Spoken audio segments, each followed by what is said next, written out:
headquarters in New York, this is NBC Nightly News with Lester Holt.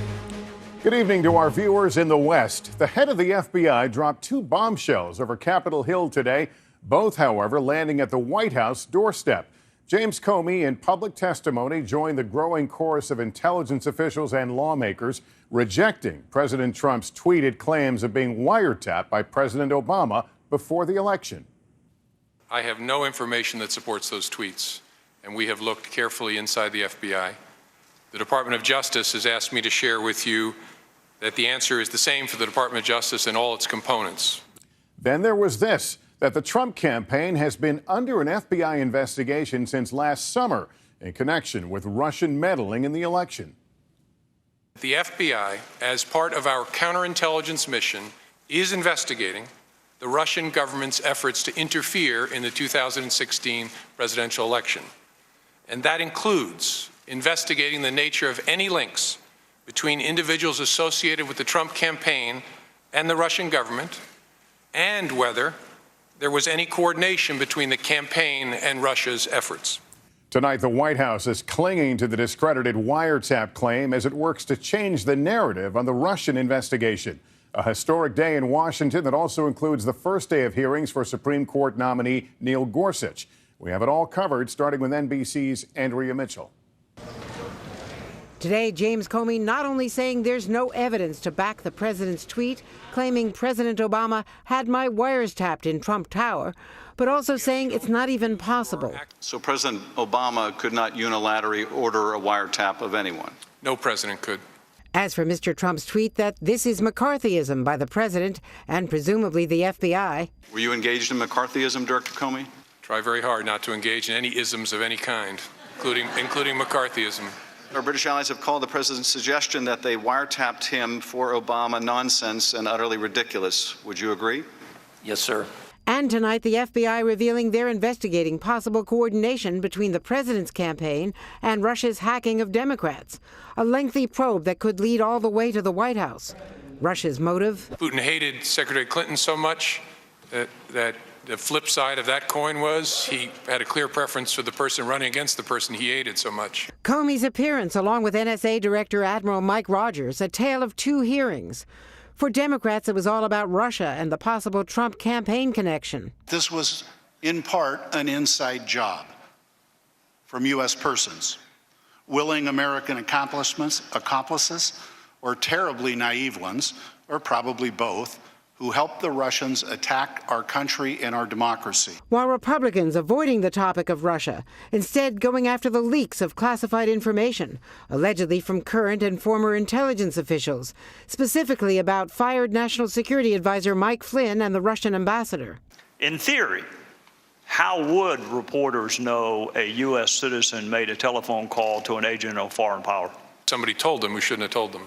And Republicans underscoring that the Russian hacking did not change the vote count. Do you have any evidence that Russia cyber actors changed vote tallies in the state of Michigan? No, I do not, but I would highlight we're a foreign intelligence organization, not a domestic intelligence organization. Still, the White House tweeting out that exchange, sparking a real-time fact check from Democrats. It says the NSA and FBI tell Congress that Russia did not influence the electoral process. Is that accurate? We've offered no opinion, have no view, have no information on potential impact because it's never something that we looked at. But after Comey's rebukes when the White House was asked if the president would apologize to President Obama. No, we started a hearing. It's still ongoing. There's a lot of things that aren't being covered in this hearing. Lawmakers also asking why the FBI didn't do more to blow the whistle on Russia's hacking, and Comey saying if he had to do it all over again, he would have walked over to the DNC himself and banged on the door. Lester? Andrea Mitchell starting us off. Thanks. And now that the FBI confirms it is looking into possible links between Russia and Trump associates, the White House today sought to distance itself from some former senior advisors.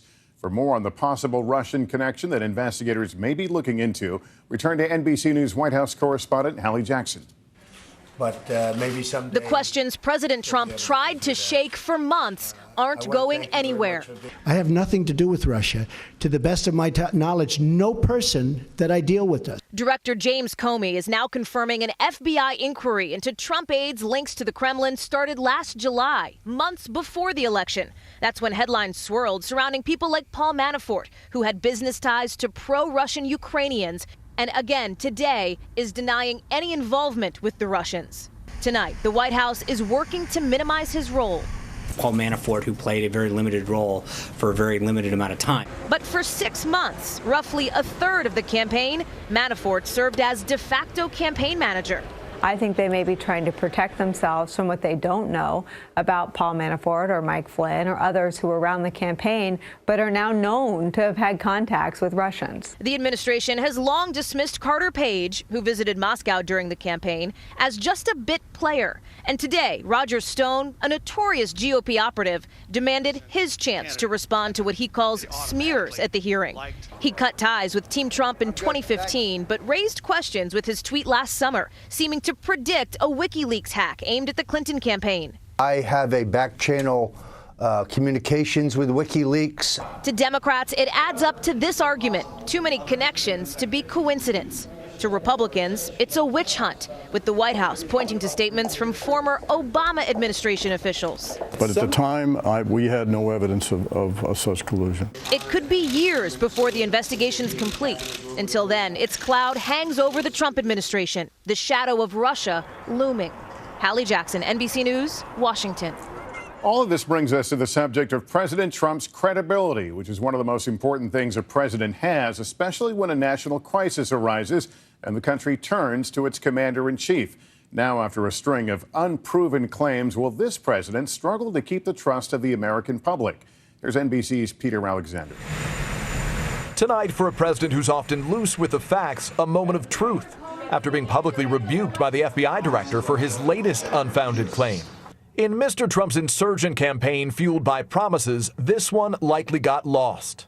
In this journey, I will never lie to you. I will never tell you something I do not believe. But as president, those beliefs threaten to undermine his credibility on issues big and small. A White House claim about record crowd size consuming his first day in office. The field it looked like 1 million, 1.5 million people. An assessment photographs disproved. Or this head-scratching comment last month. You look at what's happening last night in Sweden. Sweden. Who would believe this? Sweden. That an apparent reference to a terror attack, but there wasn't one. Presidents even demanded an investigation based on his unsubstantiated charge that millions of people voted illegally. Then there's this false claim about his victory. I guess it was the biggest electoral college win since Ronald Reagan. But that's just not true, as NBC News pointed out in real time. Why should Americans trust you when you're misrepresenting given that information? I was just given. We had a very, very big margin. It's nothing new. Mr. Trump's political career was launched on the back of his birther claim against President Obama. You are not allowed to be a president if you're not born in this country. He may not have been born in this country. What's the cumulative effect? When people begin to get skeptical about what a president tells us, it begins to lead to a situation where he is less powerful. Also new tonight, the president's daughter, Ivanka Trump, is joining her father's team here at the White House. A source familiar with Ivanka's plans tells me she will not have an official title or take any salary, but she will be moving into an office just above her father's. Lester? Peter Alexander at the White House. Thanks, Peter. And for some perspective on where this leaves us, I'm joined now by Tom Brokaw. Tom, you've covered every president since Johnson. Today, we got confirmation, this time from the FBI director, that the president is pushing a false story and that his campaign has been under investigation now since July. These are not policy red-blue issues, but how do they color everything this administration does and says going forward? You got to remember, this administration is only 2 months old. It's got some very important legislation in the works, and yet everyone is focused on whether the president is telling the truth. First of all, about the wiretapping, which everyone says it's not true, and then about any connection they may have with the Russians. We don't know that yet. Now, people are beginning to murmur Watergate. It's a little too early to do that. That took 2 years. It was built brick by brick. But in fact, there are a lot of outstanding questions here, Lester, not just about the integrity of the election, but the integrity of the President of the United States, who continues to govern by tweet, which a lot of people find that very hard to believe. But that's the age in which we now live, and we'll see how this plays out. But it's not going to go away anytime soon. Tom Brokaw, appreciate your perspective. Thank you. Now, the other major event today on Capitol Hill. The Senate began confirmation hearings for Neil Gorsuch, President Trump's nominee for the Supreme Court. But Democrats are still seething after the GOP refused to hold hearings for former President Obama's nominee last year. NBC News Justice correspondent Pete Williams has more. I love you so much. With a hug and a kiss from his wife for good luck, the hearing for Neil Gorsuch comes just over a year since President Obama nominated federal Judge Merrick Garland to fill the vacancy left by the death of Antonin Scalia. Garland never even got a hearing, leaving the seat open for President Trump to fill. I am deeply disappointed that it's under these circumstances that we begin our hearings. Democrats said Gorsuch must stand up for judges, given Donald Trump's stinging tweets about the courts. His demeaning and disparaging comments about the judiciary have shaken the foundations of respect for judicial rulings. Judge Gorsuch vowed to be independent, going where the law takes him. A judge who likes every outcome he reaches is probably a pretty bad judge, stretching for policy results he prefers rather than those the law compels. Some scholars say Gorsuch could turn out to be further to the right than Justice Scalia was on issues like the rights of criminal defendants. I don't think you can expect to get the exact same kind of ideology from Neil Gorsuch, but Republicans and conservatives are going to be very happy with him. If confirmed, he could be on the court by early April, perhaps in time to decide whether President Trump's executive order on immigration is constitutional. Pete Williams, NBC News at the Supreme Court.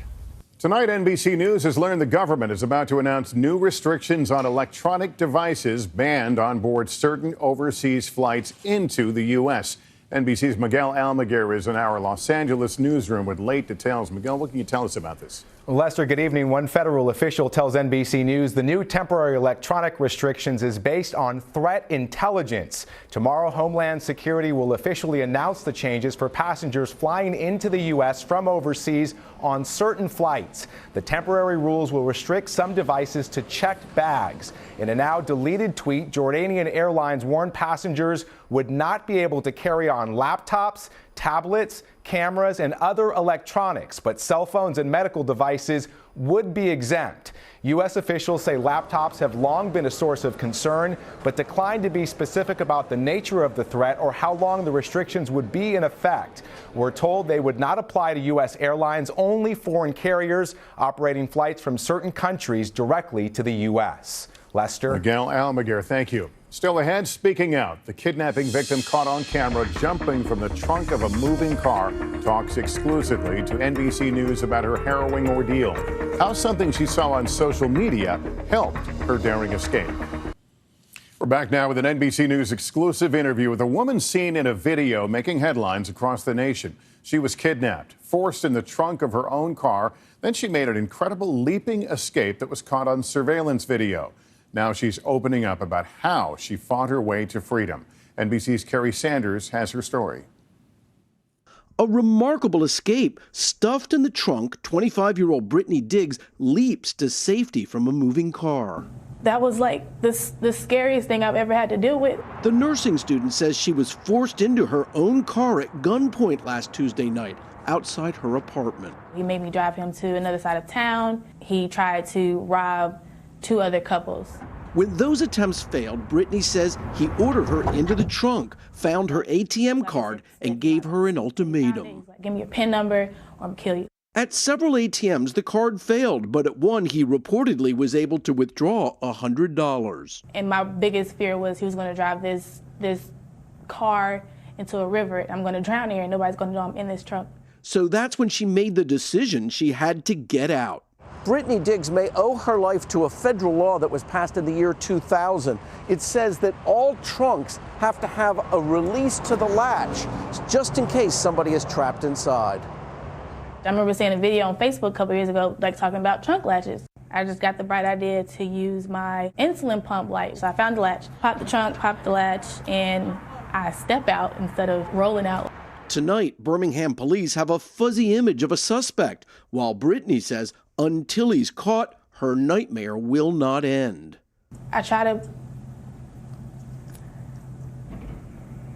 I try to put it in the back of my head so I can just, like, get through the day.